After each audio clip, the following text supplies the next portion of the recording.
Hey F1 fans, this is Doug, US F1 fan. In a previous video, I talked about potential headwinds facing Formula One. And I'd like to explore one of them in this video right now, and it concerns the security situation in Europe.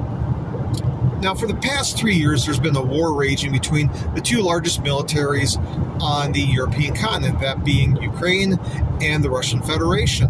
And it's been a long, bloody conflict with no clear resolution in sight. Now, why does this impact Formula One? I mean, these are two Eastern European countries. They're somewhat isolated from the larger global economy. I mean, why would this be a concern at all for Formula One? Well, partially, it's not so much this conflict that is the concern, it's what comes after. While I don't have a crystal ball, if I were to look into the future, let's say in another year or two, what I foresee essentially is an end to the conflict where Ukraine loses a few of its provinces that have a majority Russian population. There is a ceasefire of some sort, and both the Ukraine and Russia kind of struggle on, weakened, and not in very good position politically or militarily. However, down the road, there could be a future conflict.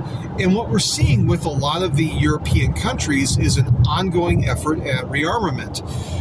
I saw an article a couple weeks ago where the German army is getting ready to buy, I think, 6,000 or 7,000 armored vehicles, tanks, armored personnel carriers, self-propelled howitzers, and other sort of military equipment, which is significant because, well, over the past 100 some odd years, a rearmed Germany can pose problems.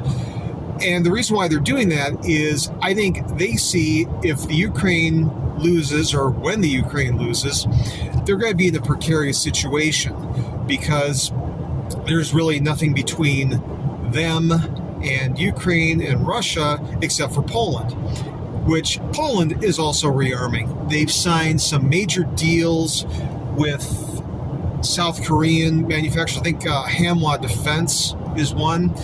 And they're going to be producing tanks, armored personnel carriers, self-propelled howitzers, and other assorted military equipment. I'm trying to remember if they also signed a deal for aircraft. I don't remember that, but all I know is that the armies of some of these European countries are rearming. And what that means, or what that indicates to me, is that they feel like their security will be under increasing threat going forward. When will this take place? Probably not immediately, because Russia will have to lick its wounds after suffering a lot of losses in Ukraine. But what it shows is that the general security and peace and prosperity that's been the rule for the last, 6-7 decades in Europe may be a little bit more precarious than previously.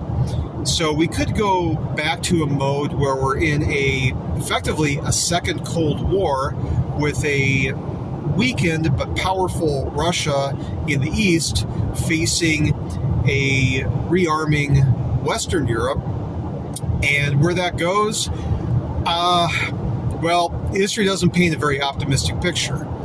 So the way this would impact Formula One is there may not be as many opportunities to race in Eastern European countries. I mean, Hungary might be at risk. And if there's any kind of military conflict, obviously all bets are off and all sporting events would come to a screeching halt. Will that happen?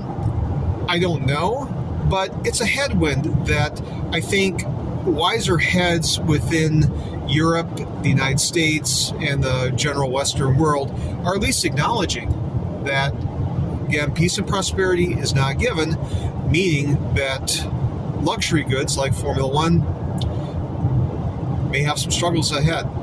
Anyway, those are some of my musings about one of the headwinds facing Formula One. What do you think? taking a look back at history. What are your perceptions of how things could go in a more, let's say, uncertain security situation in Europe?